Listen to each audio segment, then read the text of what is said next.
ইসলামপুর পৌরসভার ১৩ নম্বর ওয়ার্ডে শিব মন্দির সংস্কার ও নতুন ভোলেনাথের মূর্তি প্রাণ প্রতিষ্ঠা বর্ণাঢ্য শোভাযাত্রায় সমাপ্ত ৩ দিনের অনুষ্ঠান। ইসলামপুর পৌরসভার ১৩ নম্বর ওয়ার্ডের রেলগেট সংলগ্ন এলাকায় দীর্ঘদিন ধরে অবস্থিত প্রাচীন শিব মন্দিরের সংস্কার কাজ সম্পন্ন হওয়ার পর বুধবার নতুন পাথরের শিবের মূর্তি উদ্বোধন ও প্রাণ প্রতিষ্ঠা করা হল। ৩ দিনব্যাপী এই ধর্মীয় অনুষ্ঠানের বুধবার ছিল অন্তিম তথা শেষ দিন। এই উপলক্ষে এলাকায় এক বর্ণাঢ্য শোভাযাত্রার আয়োজন করা হয়। শোভাযাত্রায় ১৩ নম্বর ওয়ার্ডের বহু মহিলাসহ স্থানীয় ভক্তরা অংশগ্রহণ করেন। ঢাক, কাসর ও ধর্মীয় সঙ্গীতের মধ্য দিয়ে শোভাযাত্রাটি গোটা এলাকা পরিক্রমা করে মন্দির প্রাঙ্গণে এসে শেষ হয়। উল্লেখ্য, দীর্ঘদিন ধরে শিব মন্দিরটি ভগ্নদশায় ছিল। স্থানীয় বাসিন্দা চন্দন সাহার উদ্যোগে এবং ওয়ার্ড কাউন্সিলর ও মন্দির কমিটির সহযোগিতায় সম্প্রতি মন্দিরটির সংস্কার কাজ শুরু হয়। এর পাশাপাশি নতুন পাথরের ভোলেনাথের মূর্তি স্থাপন করা হয়। বুধবার বৈদিক নিয়ম মেনে সেই মূর্তির প্রাণ প্রতিষ্ঠা সম্পন্ন হয়। এলাকাবাসীদের মধ্যে এই অনুষ্ঠানকে ঘিরে ব্যাপক উৎসাহ ও উদ্দীপনা লক্ষ্য করা যায়।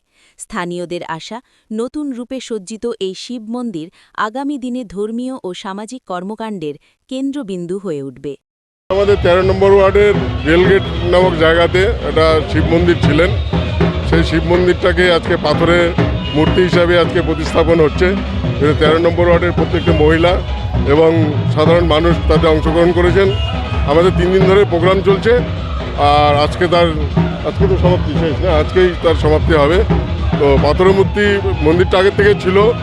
আমাদের কিছু ভাইরা ভাস্তারা মিলে এটা উদ্যোগ নিয়ে এটাকে নতুন করে আবার মন্দিরটাকে তৈরি করে পাথরের মূর্তি স্থাপন করছে। সেটাই আজকে এই শোভাযাত্রা বেরিয়েছে। আমি সমস্ত ১৩ নম্বরবাসীকে আজকের এই প্রোগ্রামে উপস্থিত হওয়ার জন্য ধন্যবাদ জানাচ্ছি। आप सभी को मेरा नमस्ते, प्रणाम। मेरा नाम चंदन शाह है।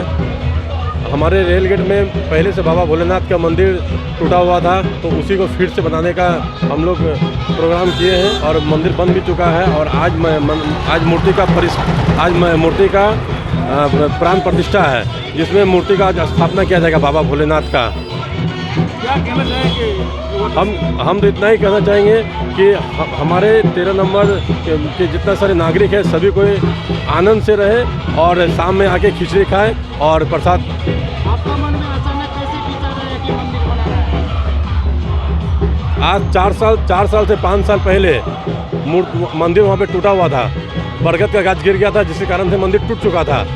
और उसी के लिए हम सोचे कि इतना दिन से मंदिर टूटा हुआ है, तो टूटा हुआ मंदिर को बनाना बहुत ही अच्छा है।